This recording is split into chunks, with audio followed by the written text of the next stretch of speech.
Hello world. Today I put a little more effort into making friends and influence people. As a victim of the Vietnam War, let me tell you, it's not over for me. My son was harmed by Americans. My daughter was harmed by Americans. So we are looking at 4 generations of white men causing harm to me and my family. Their great grandfather harmed my family. Then the father harmed my family. Then the son and daughter harmed my family. We have a very serious concern here, and I have a very serious cause here. But let's park that for a moment. Let's discuss something a bit more minor, something easier to resolve. Because if we cannot resolve 1 plus 1, let's forget about the advanced calculus. Alright, Vietnam War. It seemed like a dead horse and people keep beating it because it's not really a dead horse. People haven't learned a lesson yet, and now we're having to deal with the consequences of not learning the lessons. Incentivize terrorism. Back in Vietnam War, there was a bounty, and to collect the bounty, you collect ears. And it doesn't matter if the ear came from a terrorist, or if the ear came from a friendly, or if the ear came from an enemy. An ear is an ear. This is how you do it. Why did I bring this up? Well, ICE is offer a bounty. It doesn't matter who the fuck they arrest. If they arrest someone, they get a bonus, correct? Alright, you also saw this during the age of colonialism. The British didn't want to go to war with the Spaniard directly, so they just sent out pirates like, hey, loot those guys. You get to keep the loots, and we pretend we didn't see anything. It's pretty much the same stuff. Here, Gemini was helping me prepare a better presentation for, I guess, everybody. Paid per year. Historical context of violence. Paid per victim in the USA today. Almost like the continuation of the prison system. You know, the more prisoners they have, the more they collect. And then you have the really prehistoric moment. Paid per loot, age of colonialism. Yeah, you're also looking at the state versus the protester. Many events during the Vietnam War were really unsettling, really unfair to the American people, indicative of the evil that exists within the actual authority. Now, they don't want to be known as the evil authority because they would be hanged and drawn and quartered. So they usually do their best to avoid having to deal with that label. But here's what happened in Vietnam era. They were shooting at students. Remember the protest for Gaza? They were shooting at students. Why would you send in the military to shoot students? Okay, anyway, now we have ICE and the border policing. Well, they're not policing the border. They are terrorizing the people. Not at the border, but inside the streets of cities. And the police are doing nothing. The governor are doing nothing. So as far as I'm concerned, ICE, police, governor, National Guards are one and the same. And you might disagree, and you have the right to, but based on what is available in front of me, no actions, no credit. You can't claim credit for protecting the people when you didn't do shit. And not so long ago, we have the Dakota protest. I remember, what was her name? Jill Stein. I couldn't believe it. She was an older lady, pretty well educated. She was there protesting, and they tried to humiliate her by putting her in jail and all sorts of stuff. They set dogs against people.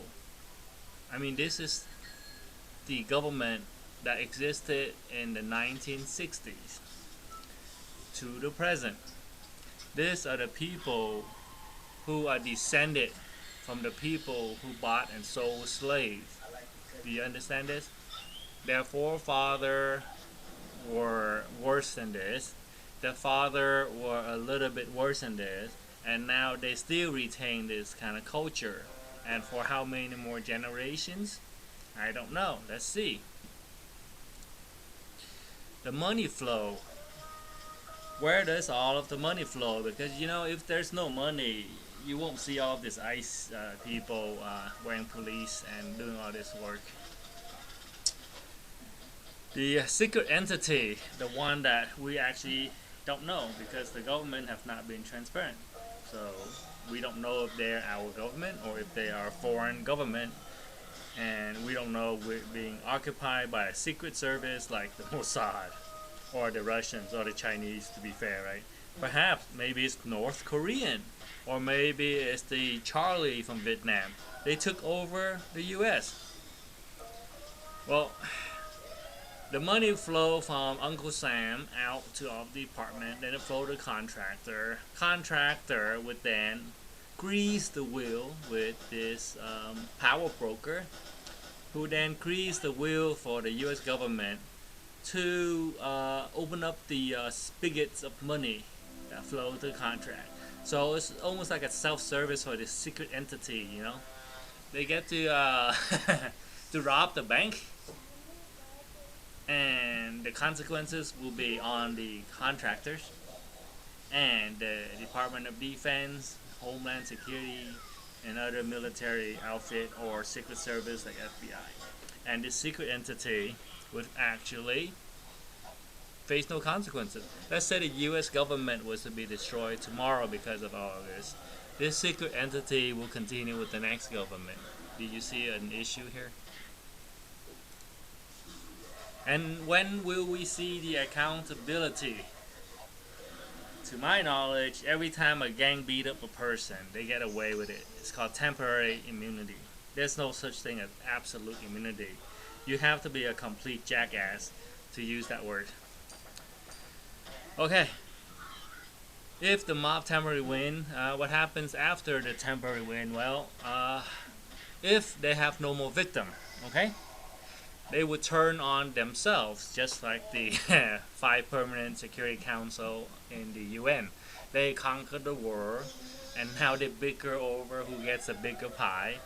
And the really ridiculous part was the US got the biggest pie, but they're not happy with the biggest part of the pie. They want the whole pie. So now they want to fuck with the little brother, the Russia, the China.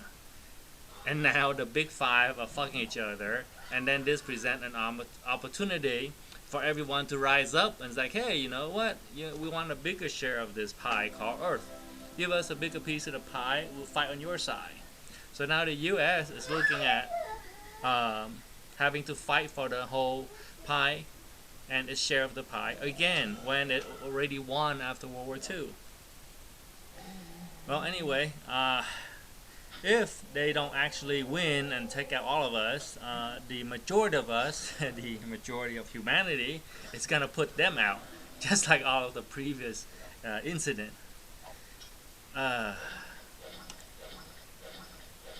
Accountability.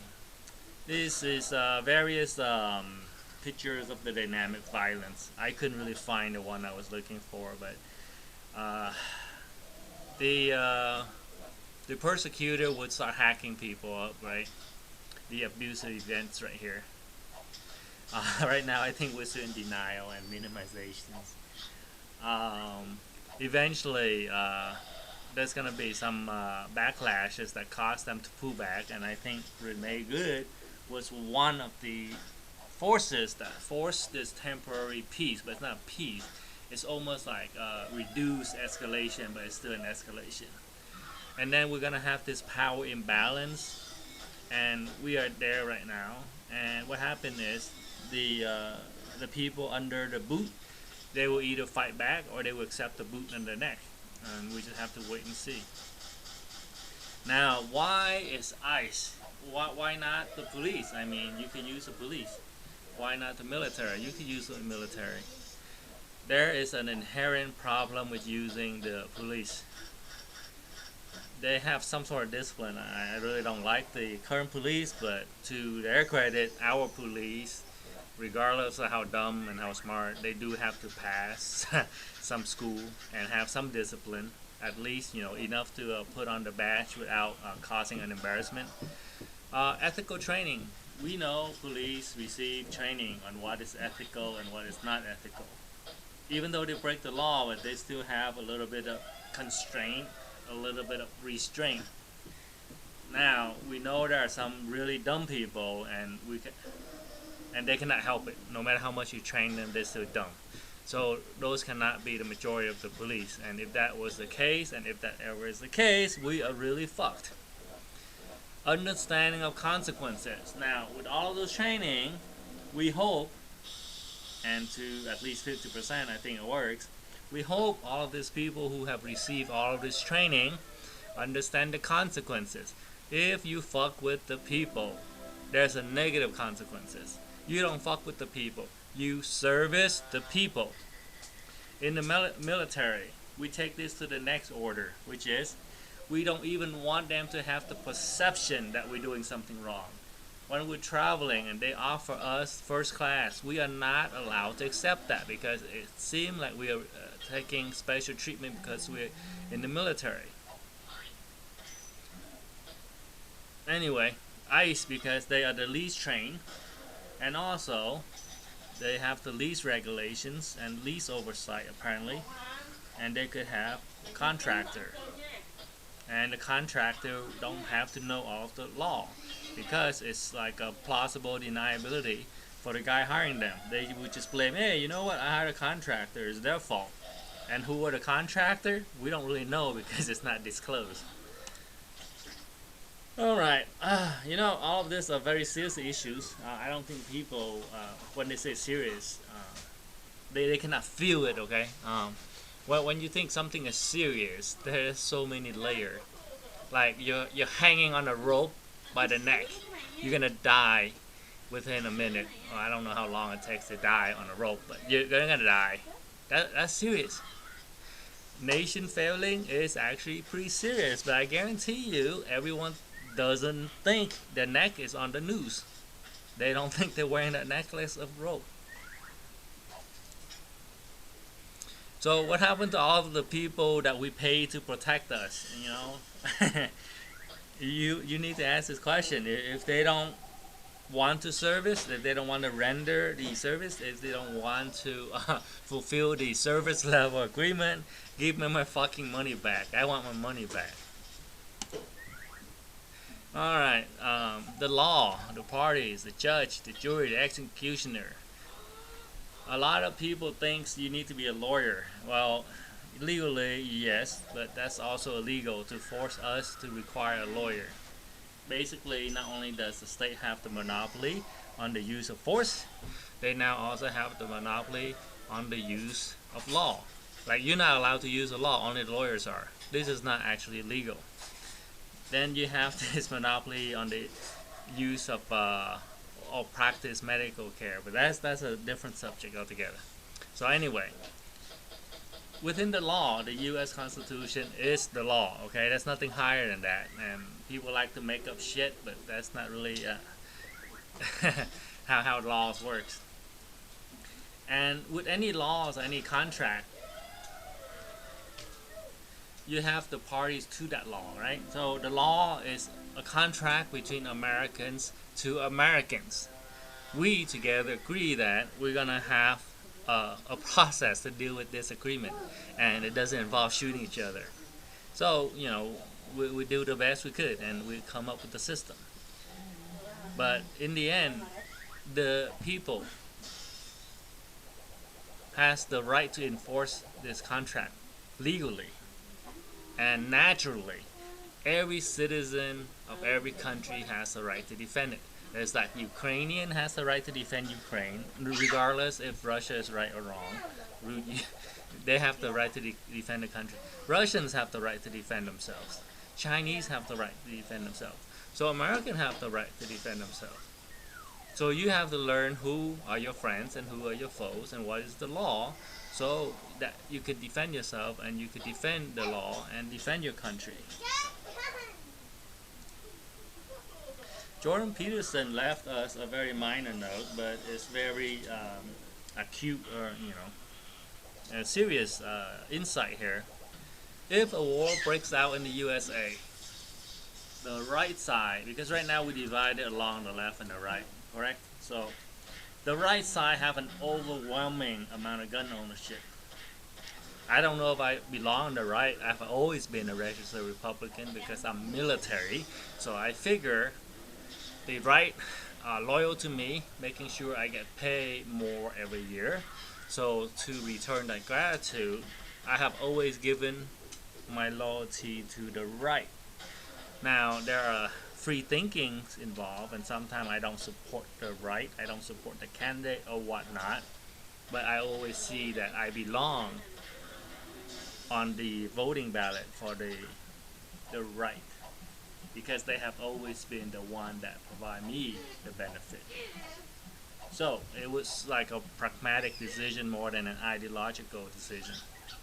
But I'm somewhat liberal in some cases and anti-liberal some other cases. So I don't believe I belong on the right or the left because it's too narrow. I'm kind of like the full spectrum. There are some old messages from the old guys. George Orwell left us 1984, where he warned us that all of the war we're looking at are just theatric. People are giving us a good show. In actuality, the people running everything, they control the narrative. If there is no war with Iran, they're just going to manufacture another one, and you're just going to debate, and you spend your day like me right now debating this stuff. So I'm not even sure like if I should be doing anything, because whatever I'm doing, I'm still part of the matrix. It's like the matrix already calculated this action, so I'm like, but the alternative to me not doing this is to just fucking die, and I don't feel like dying yet. So I'm still trying to live, and doing this thing make me feel a bit more alive, more than being useless. There you go, pulling strings, giving us a good show, but we don't know who's behind those. Why do nations fail? Gemini couldn't really figure it out, but I told, okay, look, you cannot figure it out, we're just gonna listen to Micah, okay? He's a prophet, he's time tested, history have looked at it, and no one disagree with him, so let's just use what he used as a metric. Cannibal leaders are basic leaders who cannibalize their citizen. Shooting Renee Goods on the street, that pretty much checked the box. Prey on his own citizen. I just could not see this day. Prophet Micah, Jewish Empire, why did they fail?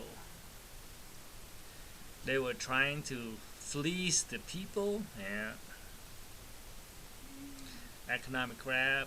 You could see right now, people are gonna be squeezed out of real estate. A lot of the normal people, the peasant, they won't be able to buy houses.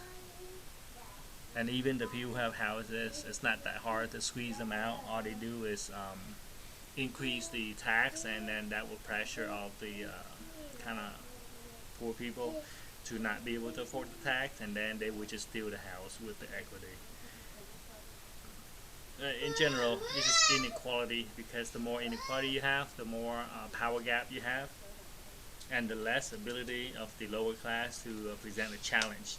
So we're back to the slavery, where the Africans were put in iron shackles and herded to the North American like beasts, like livestock.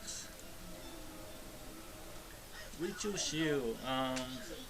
We have this thing called manifest destiny, and we taught that in history class, but we all knew that it was part of history, it wasn't part of the future, but somehow we went back to the past.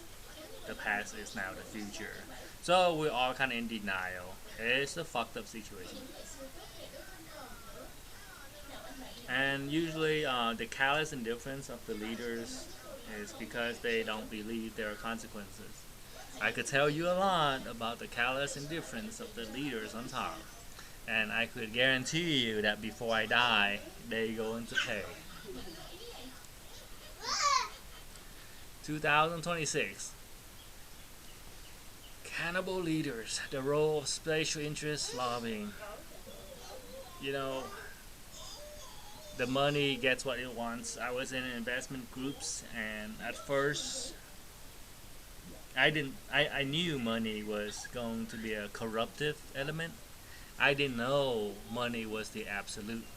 So, in business, I think the best thing that anyone can teach you, because in business you have to predict the future to make the profit, right? So we were discussing the Dakota pipeline. We know everyone was against it.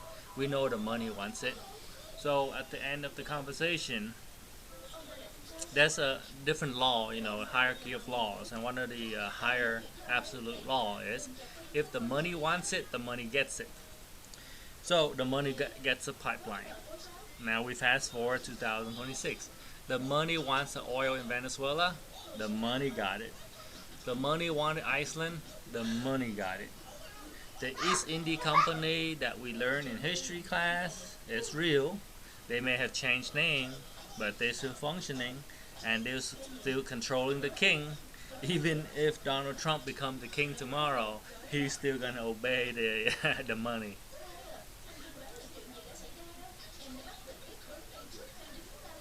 Here's more inequalities. Corporate is expanding its power, and the people is decreasing the power. Education has a lot to do with it. Our education is broad but somewhat useless. We have knowledge, but we don't have wisdom, and I think that's what got the American people. Alright, don't rat on me is the theme. And if you have any question, maybe you could drop a line and maybe I could give you some insight. To be honest, I'm not a history teacher, I'm not a college level professor. I don't have a PhD in anything. I could argue with PhD on a lot of subjects, not all subjects, but on a lot of subjects, and to a conceptual level, or like I guess we could say superficial. It's not gonna be the same quality that you would get from a college. So if you want to learn something and you want to learn it appropriately, I still believe you need to seek out like a qualified teacher. I don't really like school, but I do like teachers, so I don't know how you want to interpret it, but there are good teachers, and it has nothing to do with good school or bad school. Good teacher is just good teacher, and if you learn how to recognize a good teacher, it will help you out on learning. Because if you learn from not so good teacher, you might not get not so good results.